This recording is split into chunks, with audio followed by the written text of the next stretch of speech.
All right, so let's take a look at what you've got so far. So, what we've done so far is you have already done your planning. So, you know what your magazine's about, your audience, you've come up with titles, you've worked on coming up with your magazine deck, you've identified what image you want to use, and you've started manipulating that image. What I'd like to work on now is putting on some of the finishing touches. So, the next thing is going to be working on your lead article, and then any supporting cover lines that you're going to include, and then some details with your barcode, pricing, volume number, issue number, and date. So let's take a look again at some of the main image pieces. This is really one of the most dominant, important things that you're going to do, but the typography is definitely going to be important as well. Notice on this article, this is obvious that that's the main article. This smaller amount of text here is the subheading for that article. This is an additional article, and those are a couple other articles. So the placement of where you put this stuff is going to change. You just want to make sure, what do you really want people to see first, second, and third? Here's an example where there was just a single article. This piece right down here. That color ties in really nicely with this color, so there's a connection between those. The article and the image is how you're going to set the mood for the entire magazine. Now notice they've placed the spring, summer, the date, the volume, the issue number, and the barcode differently than the previous magazine. With this one, there is no barcode. There would be. This is just a digital edition of it. But notice this is the main article that's connected to the photo, and there's the subheading for the article. Here, this one doesn't even have the article listed here, so don't use that as an example. For this one main article, the magazine deck is further away from the title. I'm not sure that I think that's as strong as it could be, but I do like what my student did with setting up the volume number and the page number, as well as doing the pricing and stuff. So the focal point is definitely on the baby astronaut. Here, again, with the main article is Russian dolts, and then that connects with this big image that's here. That's a smaller article that's up here with a little image. This becomes trickier, but notice the size difference is making that not be the most important thing. But since this font and that font are about the same size, it does create a little bit of a tension between which one's more important. Obviously, the one that's up at the top is going to get more importance than the one at the bottom, but just something to consider. Also here, they tucked in the majority of their information, but also notice they put the dates, the volume, the issue number, website. It's going to vary depending on where you put stuff.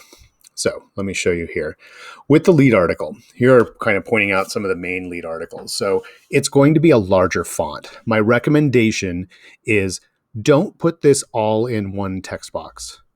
Put any font that's going to change size in its own text box. So for example, I would have this grouping be one text box, this one is one text box, and that one is a separate text layer. I keep saying text box because that's what InDesign uses, but in Photoshop, it'll just be a different layer. So that should be its own layer, that should be its own layer, and that should be its own layer. It's going to give you more flexibility in changing color, changing size, and changing font. Same thing here. Have that one as one text box or layer, and then this entire section as one text layer. Notice here, the main heading is actually incorporated and working with the model that's here. She's an awesome actress. You can see there's some hierarchy that's happening here. For the love of Lupita Nyong'o, the subheading that's down here, who it's by, sometimes they'll include a page number. This part over here has additional articles across the top. It also has the cover lines here, but notice there is a clear hierarchy. It's got the largest word is the name to draw people in. It's like Musk, Epstein, Khan. Okay, the next piece, consistent repetition of the headlines. When you're working with these cover lines, my recommendation is have them be about the same length. Since you're coming up with the words to use, if you're going to use additional cover lines, make them about the same width. I would recommend focus on the longest one, and then apply that same line, the same size for everything else. So going back to what I mentioned before about different text layers, I would have this as one text layer. I would have this as a single text layer. I would have this portion right here as one text layer. I would have that one line as a text layer, that one line as a text layer, and that one line as a text layer. That way, you can notice the size difference, the bold versus italic. You want to have a little more flexibility. So I would recommend putting them in different text layers. That way you can move them around. You could change the color and you can change the size separately. Now this one's a little busier. There's a lot of stuff that's up here at the top that's kind of fighting for attention. But since there's this smashed glass portion, they found a nice negative space to put the headline. That's something that's important too, is notice here on this photo, that's a great area to place text because it's not interfering with the photograph. Here, this one's actually becoming part of the photograph, which works really well. But notice the designer used the negative space on the outside to put the article, used the negative space down here to put the article. That's a great way to figure out where are you going to place the headings, the headlines, and the cover lines. Same kind of thing there. So the lead article is going to be the one that's the largest. That should connect directly with the photo in some way.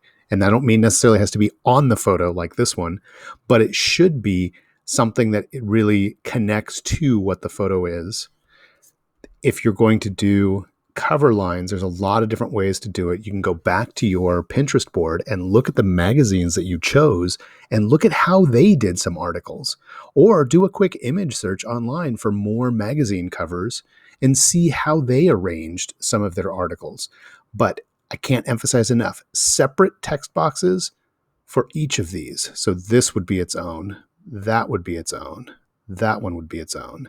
Same thing here, its own, its own, its own. Notice the repetition though. Same font, same size, same spacing, same color for both of the headlines. So every magazine has this. I have this copied on the homepage for you to look at. I also have put the demo on the homepage.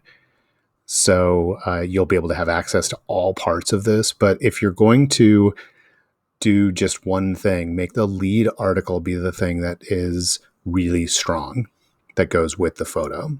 And then if you choose to have more than one article on your cover, I'd recommend making those additional items or those additional articles much smaller than the lead article so it doesn't compete. Now let's talk about the details. Actually, no, I'm going to put that in a different video.